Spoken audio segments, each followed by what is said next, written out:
Les mains dans la pop. Ok, Les mains dans la pop. c'est les mains, C'est ma nouvelle obsession. mais dans la pop.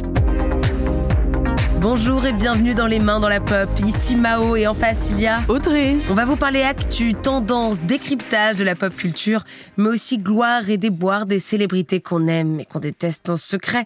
En tout cas, vous pouvez lâcher les réseaux, on scrolle pour vous. Vous pouvez les lâcher et en même temps, on va évidemment parler réseaux sociaux cette semaine. En vrac, on parlera dans nos winners et nos losers de Cannes, de Lena Situation, de Tina Turner et de réseaux sociaux encore et toujours parce qu'on va parler santé mentale. On sort quand même de la dépression saisonnière la plus longue qu'on a eue depuis des années avec quasiment 8 mois d'affilée sans soleil.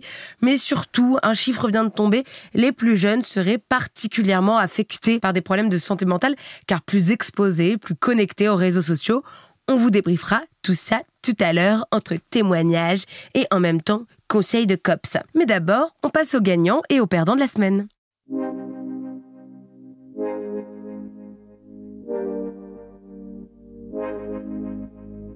Win ou lose, Oui. telle est la question. Quel loser. C'est ma nouvelle Elle, je l'aime trop. icône. Le gagnant ou le perdant de la semaine. Roulement de tambour. Allez Mao, arrache le pansement et commence par un truc négatif, comme ça c'est fait. Écoutez, on va commencer avec un loser. Plein de losers parce qu'on va parler de la concentration de yachts qu'il y avait à Monaco le week-end dernier, particulièrement le dimanche 27 mai dernier, à l'occasion du Grand Prix de Formule 1. Alors sur Twitter, par exemple, on peut avoir accès à des cartographies où sont visibles les yachts avec des petits points violets. Et il y en a plusieurs centaines, j'ai commencé à compter, mais je me suis arrêtée à 20 parce que j'ai peu de patience, il me manque un peu de sérotonine en ce moment. Mais il y en a énormément, on dirait un peu toi quand tu essaies de compter tes ex à la mutinerie, ou mon meilleur ami qui arrive à la jeudi ok, comme genre lui, on sait pas. Quoi qu'il en soit, pourquoi on va parler de ces yachts ? Parce que ce sont des bateaux qui polluent énormément, avec une forte empreinte carbone. À 10 ans de la fin du monde, il est normal que l'on s'inquiète. Ici, dans les mains dans la pop de cette prolifération, ce sont des bateaux qui pèsent très lourd, qui ont des piscines, des crews, sont des embarcations qui sont forcément dans le viseur des activistes écolos en ligne, qui essaient de les traquer. On avait d'abord eu la traque des avions, maintenant on passe peut-être à la traque des bateaux. Et tant mieux, puisque qui se ressemble s'assemble. Tous ces bateaux étaient venus voir la finale de Formule 1. La Formule 1, mais vous n'allez pas le croire, mais si c'est le sport qui pollue le plus, quoi, je suis étonnée, plein de voitures qui vont vroom vroom. Eh bien oui, je sais, apprendre en s'amusant, c'est le pari fou de ce podcast. Chaque année, la Formule 1 produit plus de 256 000 tonnes de CO2. Ah ouais, quand même. C'est beaucoup. un gros chiffre, oui, qui équivaut à ce que produisent 25 000 ménages français par an. Alors ce sport devrait être naturellement dissous. Je sais que peut-être j'arrache les tympans de certains ou certaines fans, mais de toute façon, ne vous inquiétez pas, ça ne va pas être dissous de sitôt, puisque trop d'argent est en jeu. C'est des millions de dollars chaque année entre les sponsors, les paris, les séries à succès comme le docu-réalité, que je vous conseille d'ailleurs sur Netflix, qui s'appelle Formula One. La Formule 1, c'est ce sport qui fait... Et encore, t'es gentil.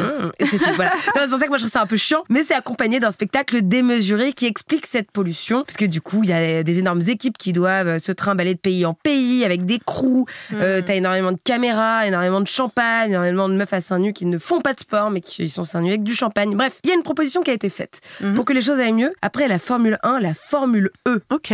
Je commence à être Jamie dans C'est pas sorcier. Voilà la Formule E. C'est une voiture électrique. Depuis 2014, voilà, il y a une belle tentative d'essayer de faire une compétition avec des voitures électriques. Et alors, je me disais au début, ça marche pas parce que peut-être les voitures vont moins vite. Non, ça va tout aussi vite, mais il y a plus le son. Le truc qui moi m'angoisse, et bien là, du coup, ça manque aux fans. Faut savoir que voilà, c'est un petit peu la Starac sans Raphaël Ricci d'avoir de la voiture sans un vrombissement un peu masculin. Il faut savoir qu'il y a même des gens qui écoutent des bandes audio de moteurs de Formule 1 par plaisir. Wow. Pas de king shaming, mais une interrogation saine de notre part. En Europe, en tout cas, il y a plusieurs tentatives qui ont été faites pour essayer d'éviter cette surconcentration de yachts. Il y a des villes comme Venise ou Barcelone qui étaient mises en danger à cause du poids de ces bateaux et qui ont pris des directives fermes. Peut-être que Monaco le fera. Je ne pense pas, étant donné que c'est aussi un paradis fiscal, il m'étonnerait qu'il rentre dans la norme. Et alors, dernière question que je voulais poser sur la Formule 1, où sont les femmes ? Voilà, c'est tout. Pas de solution, mais on se posait juste la question. Parce que c'est une machine qui te donne ta force physique. Donc c'est un sport qui, par essence, devrait être mixte, puisqu'il n'y a même pas la pseudo-excuse de « oui, mais biologiquement, physiquement, les hommes et les femmes sont pas forts pareil, c'est pour ça qu'il faut faire deux compétitions distinctes ». C'est qu'en fait, des sponsors ne veulent pas y mettre de la thune et croire en une pilote féminine, puisqu'a priori, elle conduirait mal. Voilà, je sais que j'ai l'impression de résumer la pensée d'un enfant de 5 ans, mais c'est la pensée du milieu de la Formule 1. Allez, on passe maintenant à quelque chose de joyeux. Audrey, tu vas rendre hommage de façon magnifique à quelqu'un. Je t'en prie, le micro est à toi. Ouais, alors joyeux, je sais pas, puisqu'on parle quand même... de la mort. Voilà, d'une mort. Mais en tout cas, je voulais rendre hommage à Tina Turner. Ça vous aura pas échappé. La figure du rock'n'roll, Tina Turner, est décédée à 83 ans le 24 mai dernier, donc il y a quelques jours.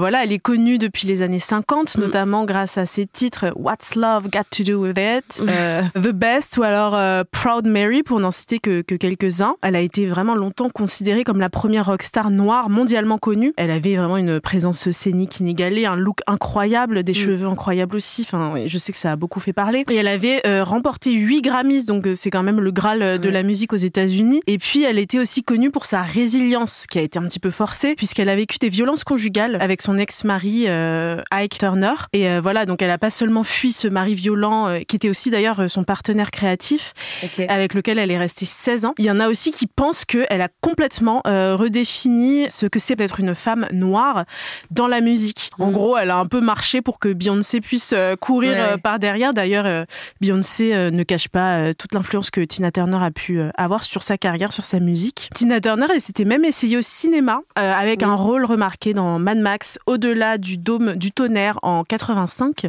Et voilà, donc elle est décédée il n'y a pas très longtemps en Suisse. Et il y a beaucoup d'hommages sur les réseaux sociaux, notamment de stars de la musique. Mariah Carey, par exemple, qui a écrit « Elle sera toujours une survivante et une inspiration pour les femmes partout dans le monde ». Il y a également Affida Turner, je sais que tu l'aimes beaucoup, Mao, qui a épousé son fils Ronnie. Elle a posté une ribambelle de photos avec la star sur Instagram.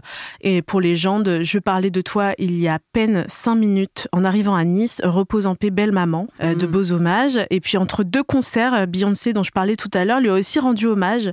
Elle écrit « Ma reine bien-aimée, je t'aime infiniment. Je suis tellement reconnaissante pour ton inspiration et toutes les façons dont tu as ouvert la voie. Tu es la force et la résilience. Tu es l'incarnation de la puissance et de la passion. » Voilà, encore, on parle beaucoup de la résilience de Tina Turner. De manière générale, je trouve qu'on parle beaucoup de la résilience des femmes noires. Une résilience parfois dont on se passerait bien, mais on est un peu forcé de l'être. En tout cas, il y a beaucoup, au-delà de ces hommages, beaucoup d'autres choses qui sont faites autour de la mort de la star. Par exemple, il y a sa maison de vacances en Suisse qu'elle avait achetée avec Erwin Bach, qui est un producteur allemand avec lequel elle s'était mariée en 2013. Elle va être transformée en musée dédié à Tina Turner. Et figure-toi que c'est pas le premier musée qui est dédié à la star, puisqu'il y en avait aussi un aux États-Unis de son vivant, à Brownsville, qui était sa ville natale. Je ne le savais pas. Puis il y a aussi des centaines de fans qui se sont réunis, qui se sont recueillis devant sa demeure en Suisse. Ils y ont laissé des cartes, des fleurs. Voilà, c'est très émouvant. Des offrandes à la déesse Tina Turner. Et puis, il y a son ancien assistant qui a révélé aux médias Mirror que ses obsèques seront discrète, comme elle l'a été vers la fin de sa carrière. Ces dernières années, elle était assez discrète.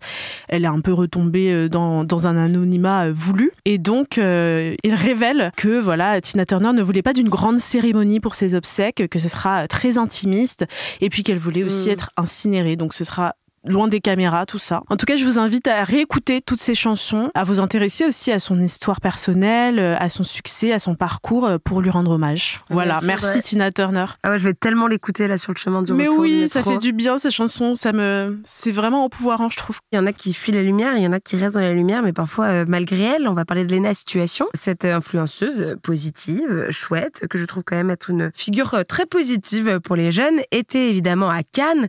C'est aussi une icône de mode, et elle est apparue le 23 mai dernier dans une robe vintage Vivienne Westwood qui était composée d'un body rigide et d'une grande jupe qui était ouverte sur le devant et qui laissait voir ses cuisses. Bon bah rien. Formidable, que puis-je vous dire? Eh bien non, tollée sur les réseaux sociaux car elle fait du 38. Voilà, ses cuisses seraient considérées comme pas fermes. Et voilà, je sais pas comment terminer cette phrase.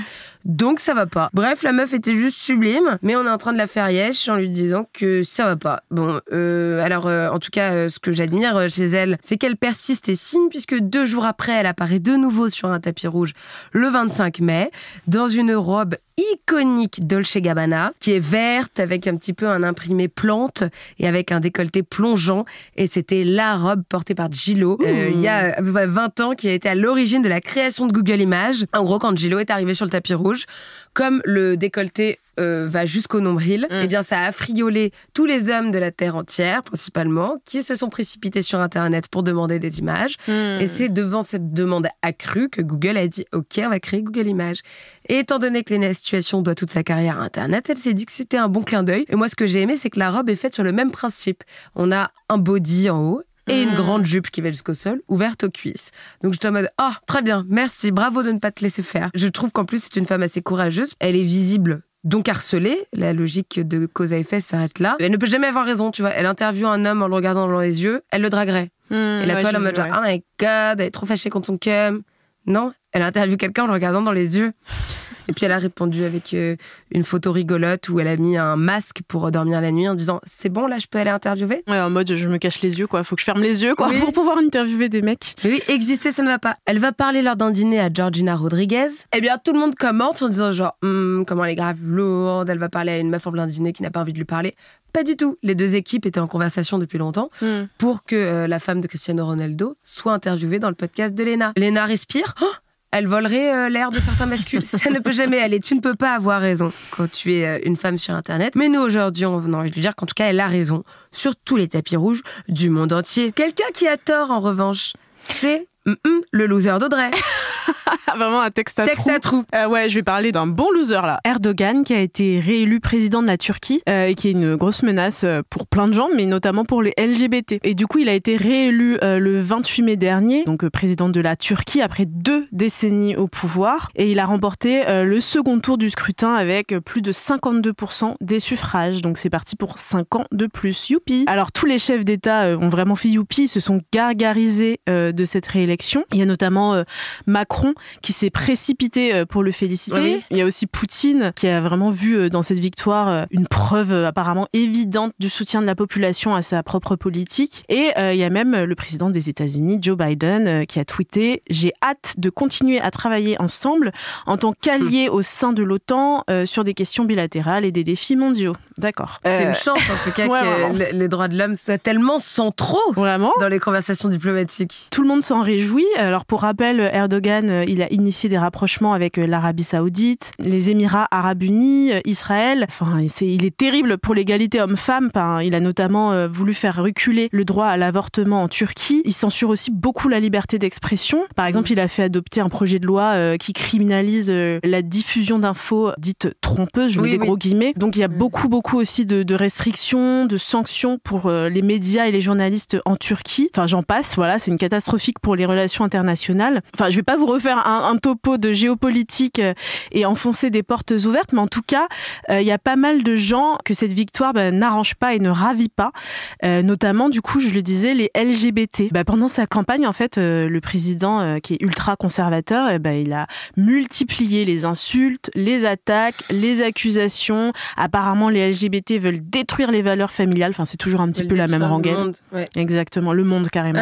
Ouais. En tout cas, voilà, c'est normal du coup que les LGBT en Turquie aient peur que leur situation s'aggrave, et a raison, puisque le président, il a jamais caché sa haine contre les LGBT. Je vais le citer un petit peu. Voilà, il a dit par exemple « Aucun LGBT ne peut être le produit de cette nation ». Ah oui, ça n'existe pas dans notre pays, quoi. Voilà. Il y avait même son ministre de l'Intérieur, Süleyman Soylu, qui s'y est mis aussi et qui a vraiment montré du doigt ce qu'il appelle la religion LGBT, qui aurait été importée d'Amérique et d'Europe. C'est catastrophique en termes d'histoire. Il a tout faux, mais bon, bref. Il a aussi fait des déclarations haineuses qui ont été rapportées par le média 20 minutes, comme par exemple quand il parle des LGBT+, en parlant des gens qui parlent de manière générale des LGBT, ça inclut le mariage des animaux et des humains. Donc voilà, on en revient encore à la zoophilie, la pédocriminalité, tous ces stéréotypes autour des LGBT. Et si on doutait encore de ses intentions, le Huffington Post a rapporté aussi que lors de sa première prise de parole après sa victoire, Erdogan, il a dit à une foule de sympathisants, est-ce que le CHP, donc c'est le parti de son adversaire, est LGBT? Est-ce que le HDP, donc qui est pro-kurde, est LGBT? Et la foule a répondu oui. Et ensuite, il a demandé est-ce que l'AKP, donc son propre parti, est LGBT. Et là, tout le monde a crié avec joie. Non. Ok, super. Ambiance, bref, vraiment un climat effrayant, du coup, qui renforce les craintes des LGBT sur place et qui ont peur, voilà, que tous ces discours et les lois qui vont sûrement suivre donnent des ailes un petit peu aux homophobes, aux transphobes, qui pourront vraiment agir en toute impunité. Merci beaucoup, Audrey. Le sujet de la semaine. On va parler de quoi cette semaine ? Vous avez des idées ? Ultra cringe. On peut dire que c'est vraiment nul ou pas ? Elle a osé. Le sujet de cette semaine, on va parler santé mentale parce qu'on est quand même dans un contexte qui peut rendre légitimement un petit peu anxieux, notamment grâce aux réseaux sociaux. Bon, la santé mentale, voilà, nous allons le pied dans la mare, pied dans le plat. Vaste sujet, dans un monde de plus en plus connecté, comment échapper à des algorithmes hermétiques qui en plus avec des notifications baisent un peu la chimie de ton cerveau ou nos circuits de récompense commence parfois à dépendre de MP ou de like sous tes photos. J'ai eu l'impression d'être une boumeuse. Ou de like ou de partage sur TikTok. Bref, en France, pays qui consomme le plus d'anxiolytiques et d'antidépresseurs, le sujet reste tabou. On s'inventerait un problème dans la plupart des cas, alors que pourtant, un quart des Français sera concerné un jour par un centre de médication ou par un médicament, et chez les jeunes, ce chiffre est plus gros. Un tiers des 18-24 ans seraient atteints de troubles psychologiques ou psychiatriques. Ce constat, Audrey, je te laisse la main pour en dire un petit peu plus. Oui, il y a un constat qui a été fait, tu l'as un petit peu dit, les ados sont très très très touchés. En même temps, je me dis, une génération, comme tu dis, réseaux sociaux, génération Covid, c'est la fin du monde, il y a rien qui va en termes d'écologie, d'économie et tout, donc je comprends. Et ouais, il y a un jeune sur 5 qui dit avoir connu un épisode dépressif, donc c'est 2 fois plus qu'il y a 10 ans. Il y a vraiment une hausse en fait chez les 18-24 ans de troubles psychologiques, comme tu le disais tout à l'heure. Les jeunes et les femmes sont les plus concernés. Donc du coup, le gouvernement réagit, un peu tard, mais on va pas se cacher. Et du coup, Pape Ndiaye a préconisé certaines mesures, donc le ministre de l'Éducation nationale, notamment un numéro vert pour les collégiens et lycéens. Du coup, c'est le numéro national de prévention du suicide 3114 qui va être inscrit dans les carnets de correspondance des élèves au collège et au lycée. Et il préconise aussi une formation du personnel scolaire pour détecter tout trouble psychologique. Et donc, dès la rentrée, il y aura une formation à la santé mentale pour les personnels de la vie scolaire, les conseillers d'éducation, donc les CPE. Et en gros, il explique que c'est pas vraiment pour soigner, puisque c'est pas leur boulot, mais surtout pour détecter en fait les états, prévenir plutôt que guérir, c'est ça. Les états un peu de fragilité. Et puis, si par exemple, il y a des élèves qui rencontrent des difficultés en termes de santé mentale. Et donc, le but, c'est de former à minima, a priori, 2 adultes par établissement au secourisme. Alors j'espère que ça va avoir un peu plus de succès et de rigueur que les cours d'éducation sexuelle qui ne sont pas du tout appliqués au final. Donc je sais pas exactement quelle forme ça va prendre, comment ça va être renforcé sur place, mais je trouve que c'est une bonne initiative de prendre le truc vraiment à corps dès le collège, dès le lycée et pas attendre à l'âge adulte, parce que c'est un petit peu, surtout dans ces années qui sont pas faciles en termes de santé mentale. Mais j'espère qu'il y aura aussi des budgets qui vont être suffisamment alloués. J'ai une de mes meilleures amies qui s'appelle Anaïs, si elle passe par là. Dédicace. Qui est professeure de français, c'est sa première année en ce moment. Et elle est au Havre et elle est dans une ZEP et elle me racontait des trucs que je trouvais lunaires. Genre, elle s'occupe d'une collégienne qui s'appelle Britney, qu'elle arrive à intéresser au cours et tout, mais qui est hypersensible et qui a vécu énormément de traumatismes familiaux. Et elle me racontait que lors des conseils de fin de classe, au lieu de comprendre ou d'avoir de l'empathie pour la petite fille, la directrice était en mode, en même temps, c'est une vraie pathologie, l'hypersensibilité, sans prendre en compte quoi que ce soit. Et ma pote me disait qu'en fait, tout ça revenait juste une histoire de thunes, comme toujours. C'est que de toute façon, il n'y a pas d'argent pour qu'il y ait une infirmière, il n'y a pas d'argent pour qu'il y ait une psychologue, et il n'y a pas de temps et d'argent à donner à des enfants pour mieux les comprendre. C'est ça, et puis là, du coup, ça va être déjà les gens qui ont pas mal de trucs à faire, en fait, dans les écoles, qui vont en plus être formés pour avoir une autre casquette, c'est-à-dire celle de moi, je suis sûre de donner aux gens les outils matériels et concrets pour qu'ils puissent passer en action. Le temps, l'énergie, les thunes. Mais du coup, les 18-24 ans sont plus propices à des troubles de la santé mentale. C'est peut-être dû aussi à tout ce, comme je le disais tout à l'heure, Covid, tout le contexte de la crise sanitaire qui fait que professionnellement, dans la famille, financièrement, et puis l'avenir un peu incertain, tout ça, ça n'aide pas. Et je pense qu'il existe aussi des critères aggravants, comme par exemple le racisme. Il y a une charge en fait mentale, ce qu'on appelle la charge raciale. Ça a un impact sur ta santé mentale de subir autant de discrimination au quotidien, au boulot, pour ton logement, enfin vraiment dans des sphères hyper concrètes de ta vie. Il y a les LGBT-phobies aussi. Ça a évidemment un impact sur la santé mentale. Et puis ce week-end, j'ai donné une conférence sur la santé mentale des artistes dans le cadre du prix Utopie. Donc tu étais un des 10 lauréats. Merci de le dire, sinon ça fait trop genre. Et j'étais avec du coup Priscilla Adam qui travaille dans la musique et qui fait partie du collectif Cura qui du coup parle de santé mentale dans la musique, et Daisy Lambert qui est curatrice dans l'art contemporain. Et du coup on se disait, on avait fait un constat, c'était que c'est ce genre de carrière et de manière générale les carrières d'indépendants, il y a une irrégularité de salaire, une précarité en fait qui fait que ça impacte aussi la santé mentale, et puis ça met vraiment à mal la confiance en soi puisqu'il y a pas, tu fais face à pas mal de refus. Oui. Puis t'as vraiment parfois une carrière en dents de scie. Tout ça, ça a un impact réel, je le vois bien. La précarité de manière générale, et puis les troubles mentaux qui sont parfois aussi héréditaires, tout ça, ça a un gros impact. Et puis, je me disais aussi que le fait que le tabou, en fait, autour de la santé mentale, le fait de ne pas en parler, de ne pas la prendre en compte, il est accentué aussi dans certaines cultures. Par exemple, moi, je sais que j'ai grandi, j'ai toujours entendu la santé mentale, enfin les troubles psychologiques, c'est un truc de blanc. Et c'est un truc que peut-être que j'avais aussi intégré. Un truc de blanc dans le sens quelque chose que tu peux te permettre de prendre en compte. Un truc que non seulement, enfin en fait on en parle secondaire. C'est ça en fait, on en parle tellement pas aussi dans certaines cultures. Moi je parle de ce que je connais, donc c'est-à-dire aux Antilles. On n'en parle pas, et puis aussi le fait que on nous apprend tellement à être résilient, à être fort, etc. que c'est vu comme un signe de faiblesse finalement de dire voilà, là je suis dépressif, là j'ai de l'anxiété. Et puis aussi, comme tu dis, certaines personnes ont d'autres préoccupations. Non pas que les personnes blanches n'aient pas d'autres préoccupations, mais dans le sens où tu as des personnes qui ont des responsabilités familiales, communautaires, et en termes aussi de finances. Et tout ça, ça exige du temps, de l'énergie et une grosse charge mentale. Et du coup, il n'y a pas le temps, en fait, ni les ressources pour pouvoir se pencher sur sa santé mentale. Et voilà, les personnes racisées qui souffrent de troubles mentaux, elles peuvent, par exemple, appréhender le fait de chercher et de demander de l'aide parce que c'est vachement stigmatisé. On a peur d'être jugé, d'être exclu. Enfin, en fait, on est déjà hyper discriminé. Du coup, tu dis...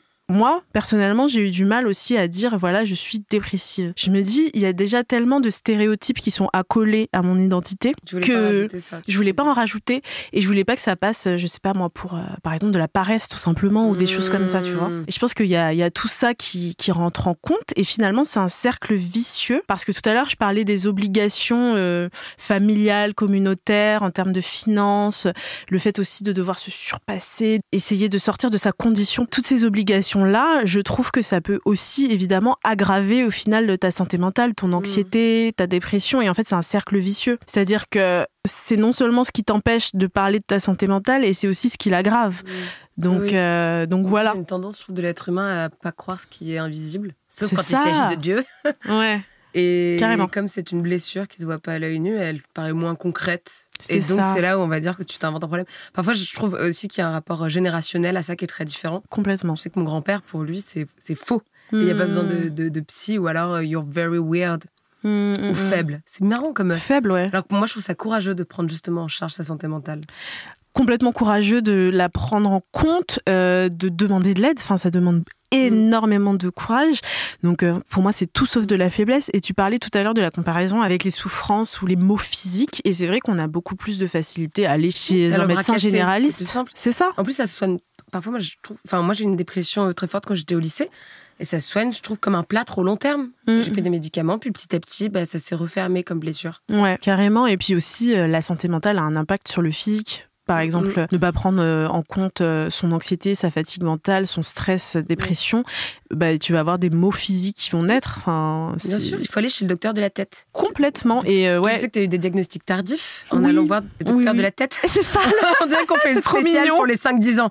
En vrai, si vous nous écoutez. En fait, j'ai toujours eu une espèce de... mélancolie, on m'a toujours dit oui, t'es très mélancolique, t'es très solitaire, etc. Et en fait, c'est juste que j'ai une dépression chronique depuis très longtemps, mais qui a été diagnostiquée il y a pas si longtemps que ça, et notamment, je pense, un peu avant le confinement, et le confinement a renforcé tout ça. Et j'ai commencé tout doucement, tu sais, en allant voir d'abord des gens qui faisaient de la médecine douce, en m'éloignant un petit peu du parcours médecin généraliste. Et au final, j'ai été voir une psychologue, psychiatre, etc. Du coup... médecine douce, c'était quoi, si je peux me permettre? Genre des soins. Ouais, c'était des soins liés aux énergies, liés à la respiration et tout. Ça m'a aidé sur le court terme. Mais sur le long terme, je pense que j'avais vraiment besoin aussi d'un autre accompagnement qui était pour le coup un peu plus classique. Voilà, c'était ma première marche.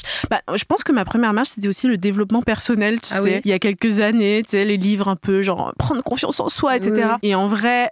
Personnellement, je pense que je suis pas toujours pour ce genre de livre. Je pense que ça aide, mais que ça responsabilise beaucoup et ça fait beaucoup culpabiliser. Et il y a des choses en fait qui sont pas. C'est censé être ton propre héros. C'est ça, qui sont pas de notre fait en fait. Genre par exemple, en étant. Une dépression chronique, c'est pas de ton fait. Ouais, mais tout ça comme ça, dans le sens où justement il y a des choses du monde extérieur qui favorisent tout ça, le racisme, le capitalisme, les LGBT-phobies. Je trouve que parfois le développement personnel te dit tu peux t'en sortir avec la force de tes bras. Oui. Si tu lis, tu récites des affirmations positives tous les matins, tu vas t'en sortir.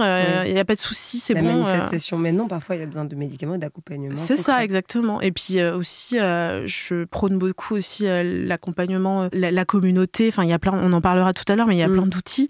Mais voilà, et aussi j'ai été diagnostiquée hyper tard de TDAH. Enfin il y a plein de trucs. De par le fait que c'est hyper tabou, que tu finis par te connaître en fait hyper tardivement. Enfin je sais pas pour toi. Écoute, oui. Après, en fait, il y avait un truc quand même pas mal. J'ai pas eu une daronne parfaite, mais elle a toujours été un peu cache-pistache par rapport aux maladies mentales. Donc quand j'allais pas bien, que je me mettais à pleurer beaucoup en seconde, celle qui m'a amenée. De toute façon, j'étais chez des psys moi depuis que j'ai 7 ans. J'ai vécu tellement de trucs familialement et tout. D'abord, j'ai sauté dans une piscine sans eau, donc on a cru que j'avais fait un suicide infantile. Donc ça, c'était mon premier rapport au psy. Écoute, non.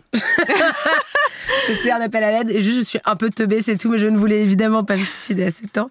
Je l'ai vu après à mes 10 ans parce que je me trouvais trop moche.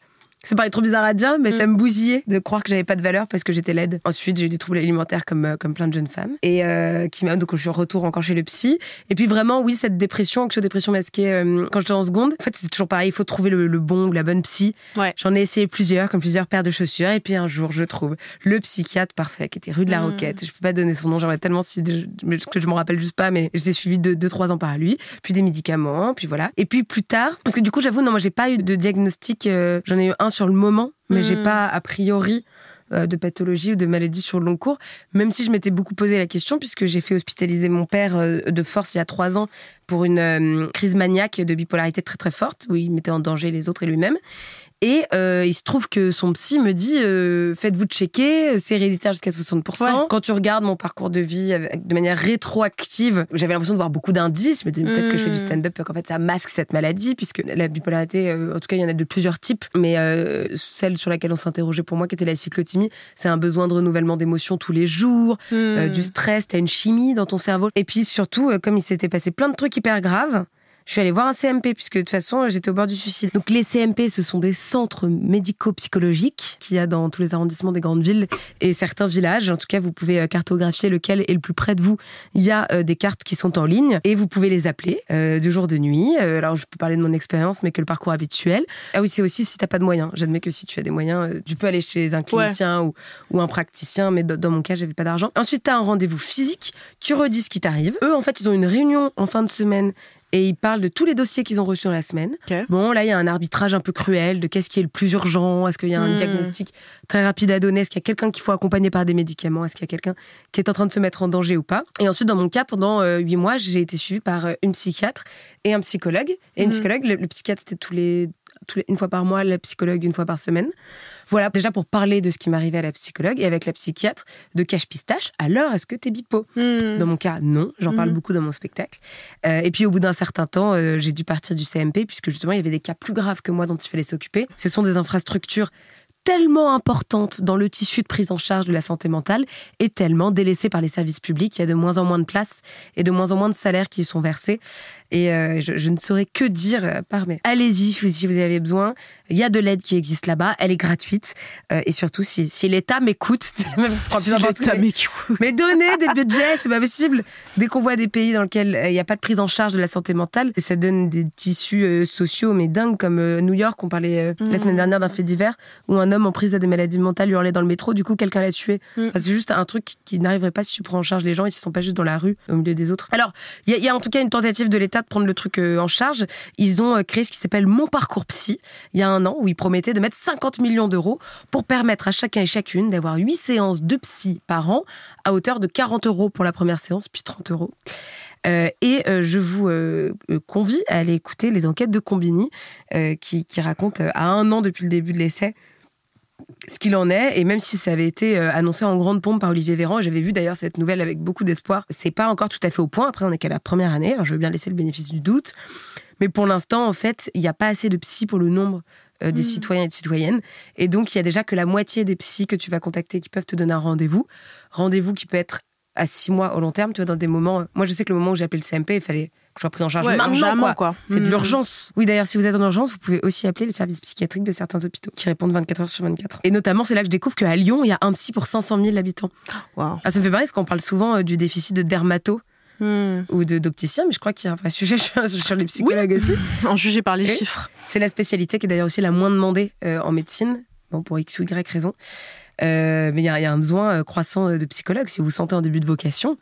Mais s'il vous plaît, allez sauver des vies. Grave, s'il vous plaît. Donc voilà, l'accès aux soins de la santé reste encore très coûteux. T'en parles un petit peu, du coup il y a les CMP qui sont gratuits, mais comme tu le disais, il n'y a pas beaucoup de place par manque de financement, c'est assez difficile si par exemple la situation n'est pas urgente d'y avoir accès. Et les autres alternatives, c'est d'aller voir par exemple un ou une psychologue en cabinet, et c'est très coûteux. Enfin, en moyenne c'est 60 € je crois. Bon, il y a eu, comme tu le disais, des tentatives d'initiatives, surtout pendant le confinement, parce qu'il y avait des constats que voilà, les Français n'allaient pas bien. Oui.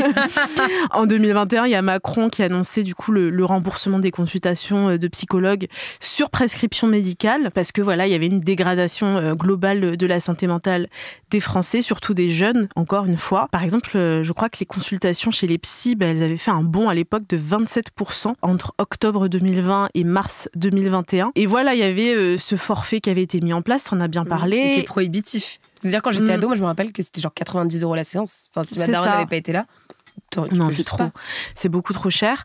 Et surtout, si tu dois consulter plus d'une fois par mois, c'est vraiment un gros budget. Et donc, tu en as parlé tout à l'heure, il y avait ce forfait qui avait été créé. Mais je me souviens bien, j'avais écrit un article pour Mademoiselle à l'époque. Okay. Il y avait pas mal de psychologues qui n'étaient pas foufou d'accord avec tout ça. Déjà, juste, ils n'avaient pas été conviés, en fait, pour discuter de cette question, pour discuter du dispositif en question. On leur avait même pas donné leur avis, ils n'avaient pas pu dire ce qui serait plus adapté pour leur profession, pour leurs patients, etc. Unilatérales sans penser aux personnes. Voilà, donc c'est un peu bête. Et donc, il y avait aussi le fait que les psychologues disaient qu'avec des consultations à 30 € ou 40 €, pour rester dans les clous, il fallait qu'elles travaillent en fait à la chaîne, et au détriment du coup de la qualité des soins qu'ils pouvaient donner à leurs patients-patientes. Et il y avait aussi le fait que pour bénéficier de ce forfait, les patients et patientes devaient passer par un médecin généraliste. Il fallait qu'ils aient une prescription avant. Et du coup, non seulement il y avait une espèce de lourdeur administrative, parce que bon,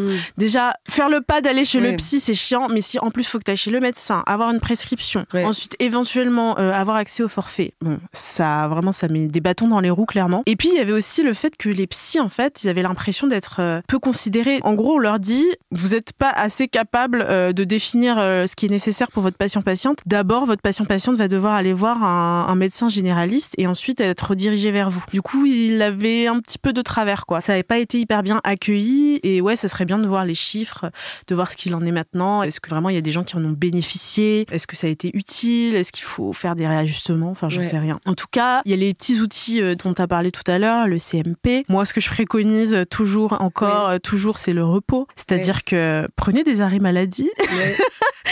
Reposez-vous, prenez soin de votre santé mentale, écoutez votre corps, écoutez votre mental, et on s'écoute pas assez, on se repose pas assez, on a l'impression, moi j'ai beaucoup culpabilisé de me reposer, de m'écouter, et de juste, si j'avais pas envie, de me lever, d'aller faire telle ou telle chose parce que santé mentale, parce qu'anxiété, il y a beaucoup de choses qui te font culpabiliser, donc je prône le repos. Ouais, la fin de la culpabilité. Moi je prends note de ce conseil. Bah ouais, mais c'est difficile. Et avec le FOMO et tout, la fièvre. C'est ça, exactement. Et puis il y a aussi les thérapies en ligne. Il y a plein de plateformes comme par exemple BetterHelp. Il y a aussi Care, Q-A-R-E. Il y a aussi PsyNU. Donc il y a plein de thérapies au final en ligne. Donc c'est soit par visioconférence. Il y a aussi des chats de psy. J'ai pas testé, je ne sais pas ce que ça vaut. Il y a même les intelligences artificielles, mais il faut faire gaffe pour rappel parce que on avait parlé, tu sais, de l'intelligence artificielle qui avait poussé quelqu'un au suicide. Donc bon, allez voir des vrais gens. Et je conseille aussi d'être entouré. Après, c'est pas toujours facile. Je vous conseille d'être bien entouré. C'est pas forcément de notre fait, mais en tout cas d'essayer d'être le mieux possible entouré. Je sais que c'est difficile de demander de l'aide quand on est au fond du trou.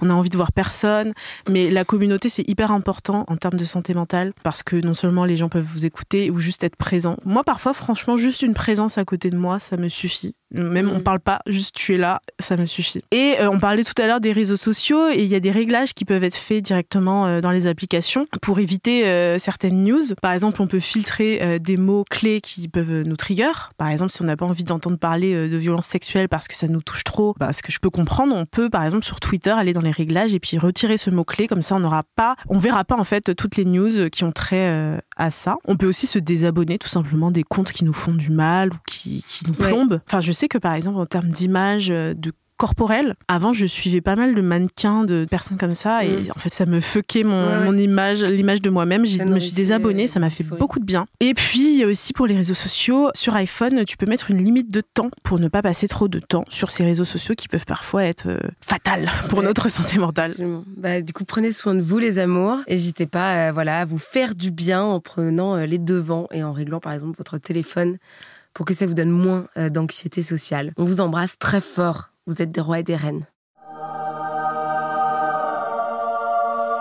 Chers amours, aujourd'hui, l'évangélisation de Justine Triet. D'abord, grand bravo, elle est la 3e femme à recevoir la Palme d'Or pour son film Anatomie d'une chute. Ça s'applaudit. Et ce qui s'applaudit aussi, c'est le délice total du spectacle de la remise des prix à Cannes, samedi dernier 27 mai. Les manifestants sont empêchés d'approcher le palais pour ne pas perturber le défilé rouge. Les manifestants n'ont pas le droit d'entrer, mais le filtrage policier n'a pas compris que la tête de cortège invisible, c'était la réalisatrice du film Justine Triet, qui a reçu la Palme d'Or du meilleur film. Et qui, cache-pistache nature peinture, a dit devant la grande salle, devant toutes les caméras du monde, que en fait son temps de parole serait utilisé pour donner de la voix contre la réforme des retraites. Elle dénonce une contestation contre la réforme des retraites niée et réprimée de façon choquante. Et elle dénonce encore et toujours la marchandisation de la culture qui était en train de casser l'exception culturelle française, celle-là même sur laquelle je ne serai pas là. Et alors tout de suite, la ministre de la Culture, Rima Abdul-Malek, se fend d'un tweet et elle se dit estomaquée par un discours si injuste. Alors je comprends pas, moi je pense que tu peux être estomaquée par Poutine, tu peux être estomaquée par Gérard Depardieu, tu peux être estomaquée par des crocs à talons, mais me va pas dire que tu es estomaquée par un brin de résistance à la cérémonie de la Palme d'Or à Cannes. En plus, le festival de Cannes a une longue tradition de résistance. C'est Mélenchon qui l'a redit dans un tweet, mais c'est très vrai. Ça a été créé en 1939 contre la Mostra de Venise, qui était à l'époque la seule cérémonie de récompense des films. Mais à l'époque, 1939, tu te rappelles, il y avait que les méchants en Europe. Du coup, c'était Mussolini et Hitler qui avaient grave la main dessus. Et bien sûr, ils ne récompensaient que des films qui étaient de la propagande. Donc, les Français se sont dit, aux armes citoyens et citoyennes, 1789-1939, créons notre propre festival. Donc, je pense que tu sais où tu vas. Moi, je veux dire, je vais à Valeurs Actuelles, je sais que je vais voir des sacs Hermès, que je vais voir des mocassins, que je vais voir des gens qui font quoi, diantre? Personne dit diantre déjà. Mon dividende de chez Total n'est pas assez fort. Et alors on aimerait du coup faire de son discours un cliché, mais dommage, la réalisatrice a une pensée complexe. Autant elle dénonce le système du CNC qui peut-être commence trop à s'intéresser à la commercialisation des films, et en même temps elle remercie ce système sans lequel elle ne serait pas là. On ne peut pas justement dire oui, elle se plaint alors que franchement elle est grave ingrate. Elle n'est pas ingrate, elle remercie justement ce système. Mais elle s'inquiète pour les générations futures et elle souhaite que ce système d'exception culturelle française continue. Ce qu'on appelle exception française, c'est qu'en fait, quand le CNC va regarder s'il donne des subventions, on ne s'intéresse pas au fait de savoir si ça va faire des entrées ou pas. On s'intéresse à l'originalité du scénario, à la puissance des mots qui vont être portés. Et ensuite, sur le reste et du fond de ce qu'elle dit, elle ne fait que du journalisme de base. Elle se fait l'écho d'une vérité. Il y a eu des manifestations monstres contre la réforme des retraites qui ont été réprimées dans les violences policières et qui n'ont pas été entendues. Le gouvernement n'avait pas la majorité à l'Assemblée nationale pour voter le texte. Du coup, ils ont fait un 49-3. Les citoyens ont tenté de faire un référendum d'initiative partagée qui a été rendu caduc par le Conseil constitutionnel. Donc en fait, tout ce qu'elle dit, c'est juste qu'elle pistache la vérité. Elle se bat pour le futur et elle a bien raison. Quand je vois la réaction de tous les ministres ou de toutes les personnalités politiques de la Macronie, on dirait, tu sais, la méthode Darmanin qui avait fustigé la Ligue des droits de l'homme, qui s'était permis peut-être de dire qu'il y avait un peu de violence policière. Cette nouvelle méthode qui s'agit du coup de remettre en cause les subventions, c'est ce que font maintenant les politiques. Là, ils sont en train de dire si c'est pour vous plaindre, franchement, on fera plus vos films. Bon. Je sais pas quoi dire. Dommage. C'est justement pour porter de la résilience et de la résistance que les films doivent exister. Et aussi, je pense qu'il faut remettre en place les choses.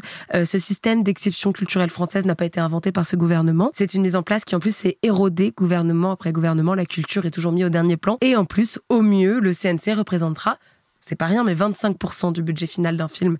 Donc, ce n'est pas tout, et surtout, ce n'est pas la totalité, ni même la moitié. Mais donc, du coup, si on résume, pas de concert de casserole, pas de manif, pas de discours, pas de parole, à 3 ans de l'arrivée du FN au gouvernement, je pense qu'il est peut-être temps de résister, et il nous reste une occasion de résister. Le 6 juin prochain, manifestation intersyndicale, 14e journée de mobilisation contre la réforme des retraites. Je pense qu'on va surtout danser, chanter et crier notre mécontentement. Je crois pas que ça donnera quoi que ce soit, mais j'espère qu'on peut se donner rendez-vous.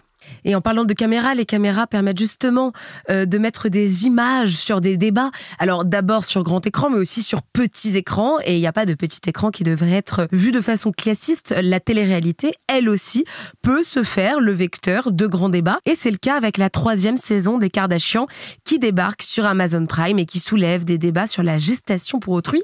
Et ça, ce n'est pas moi qui vais en parler, mais notre 3e chroniqueuse qui s'appelle Kumbis et qui reviendra de congé maternité pour l'épisode de jeudi prochain de la semaine prochaine. On a hâte de la revoir et c'est elle tout de suite qui nous envoie cette chronique depuis la Belgique. Hello Mao, hello Audrey, j'espère qu'il fait aussi beau à Paris qu'à Bruxelles, même si vos gaufres de Liège ne seront jamais aussi bonnes que les nôtres, disons-le. Mais parlons de choses plus sérieuses. Pour les non-initiés, le clan Kardashian-Jenner est de retour pour une 3e saison. Au programme, grande maison où tout est beige, pizza sans gluten à gogo et sac de créateurs. On ne va pas se mentir, elles aiment bien faire étalage de leurs millions, mais les Kardashians sont aussi très douées pour nous livrer de grands moments d'émotion. Que ce soit les divorces, les tromperies, les bagarres entre sœurs, les bad buzz, elles n'ont jamais peur de se montrer vulnérables et de verser leurs petites larmes pendant les interviews face cam. Et dernièrement, c'est la vie intime de Khloé Kardashian qui était au centre de toutes les discussions, et plus particulièrement son 2e enfant qui s'appelle Tatum. Oui, après 9 mois d'attente, on connaît enfin le prénom. Et si Tatum et True, sa première fille, ont le même papa, l'abonné aux affaires extra-conjugales, j'ai nommé Tristan Thompson, Tatum est né par mère porteuse. Et Khloé Kardashian avoue ne pas avoir le même lien avec lui. Elle trouve qu'on n'est pas assez honnête sur la gestation pour autrui, et elle a même dit qu'elle était un peu choquée du côté très transactionnel de tout ça. Et bien sûr, sur les réseaux, ça a relancé le débat. Est-ce que la GPA est en fait une forme d'exploitation du corps des femmes moins nanties, ou est-ce alors un magnifique moyen d'être père ou mère quand on n'est soi-même pas en état de le faire? Khloé Kardashian, elle, trouve que c'est quand même super, même si c'est très très dur. On vous laisse vous faire votre propre opinion, mais on vous rappelle que la GPA a été interdite en France par la loi du 29 juillet 1994 relative au respect du corps humain. Mais on vous rassure, tous les thèmes abordés dans la nouvelle saison des Kardashians ne sont pas aussi intenses, même si Kylie Jenner voudrait qu'elle et ses sœurs se remettent en question par rapport aux critères de beauté souvent inatteignables naturellement, qu'elles imposent à toutes les personnes munies d'Instagram. Une bonne chose donc.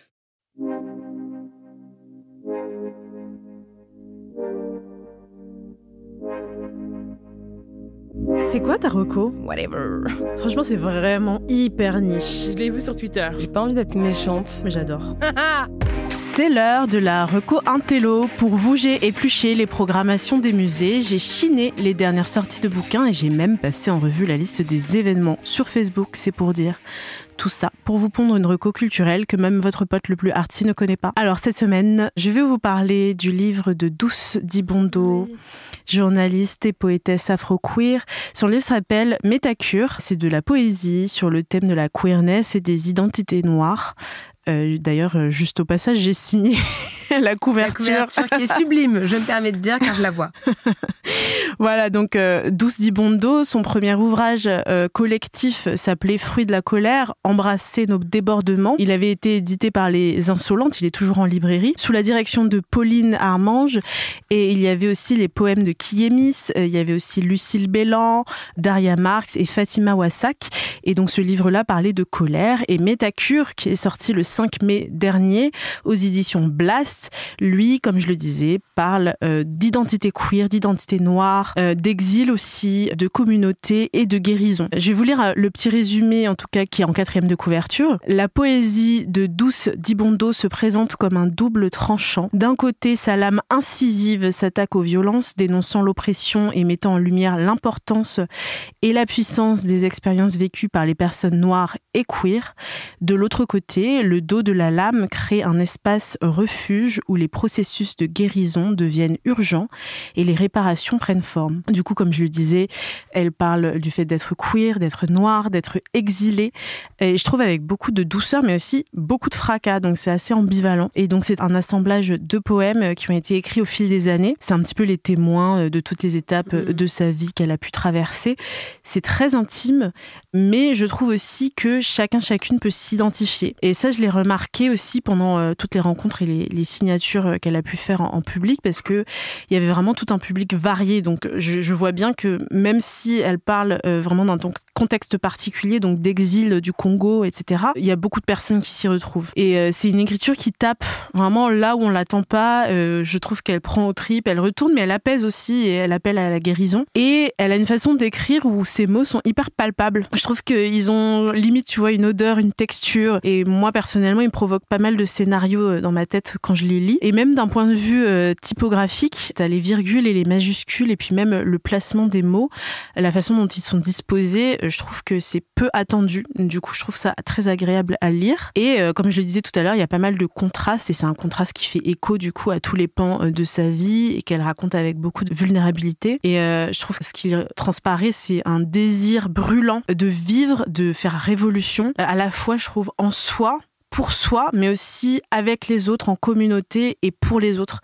Du coup, je trouve ça vraiment très très fort. Et c'est, je trouve aussi une poésie qu'il faut entendre, qu'il faut écouter. Donc si vous avez l'occasion d'aller voir Douce faire une lecture ou une signature, allez-y. Parce que quand Douce Dibondo lit sa poésie, je trouve qu'elle la vit. C'est ponctué de respiration, d'éclat de voix. C'est très théâtral et j'aime toujours quand les textes sont incarnés. Et enfin, c'est une poésie méta, comme le titre l'indique. C'est-à-dire que c'est une poésie qui va au-delà de tout ce qui est perceptible. Par exemple, Douce parle beaucoup d'invisible, de spiritualité, pour justement parler de violence, de résistance, de résilience. Et donc voilà, je trouve ça très fort. Et mon poème préféré s'appelle Ricochet. Ce poème-là parle d'exil, de guerre civile, de tout son vécu au Congo et aussi de communauté. Donc je vais vous lire un petit extrait. Oui. J'admire les mots de mes adelphes, j'encourage et me gonfle de fierté lorsque j'aspire leur profonde capacité à se dire dans la banalité crue du réel, transmettre des états d'âme d'un cosmos inné, les lier aux choses du monde extérieur, c'est un jazz que je ne sais plus conjuguer. Cette mécanique a éclos depuis bien longtemps, nichée dans le silence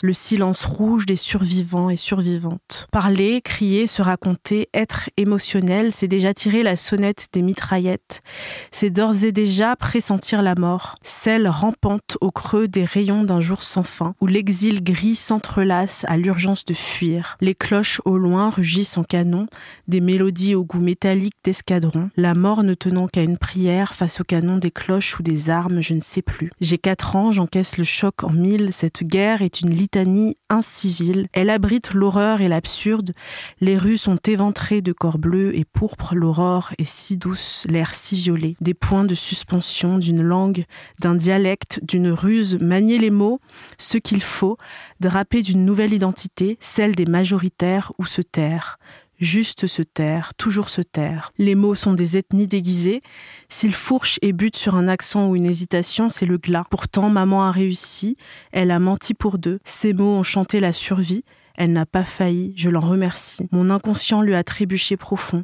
Il a plongé loin, loin, loin en dedans. Voilà, c'était un extrait de Métacure de Douce Dibondo que vous pouvez retrouver en librairie aux éditions Blast. C'était magnifique. Merci Audrey. Du coup, je ne saurais que vous dire, à part aller chercher ce livre de poésie signé Douce Dibondo, aller au cinéma, voir Anatomie d'une chute, portons des robes qui laissent voir nos cuisses, parfaites dans leur imperfection, et puis à la semaine prochaine, prenez soin de vous. À la semaine prochaine. Les Mains dans la Pop est une émission de Nouvelles Écoutes animée par Maoudrama et Audrey Coupé de Kermadec, produite par Julien Neuville. Montage, mixage et enregistrement par Livio Boulanger au studio Artistique Palace. Directrice générale adjointe, Nora Issem. Directrice artistique, Aurore Mailleux. Directrice des productions, Marion Gourdon. Directrice commerciale, Emmanuel Fortunato. Chargée de production, Cassandra de Carvalho.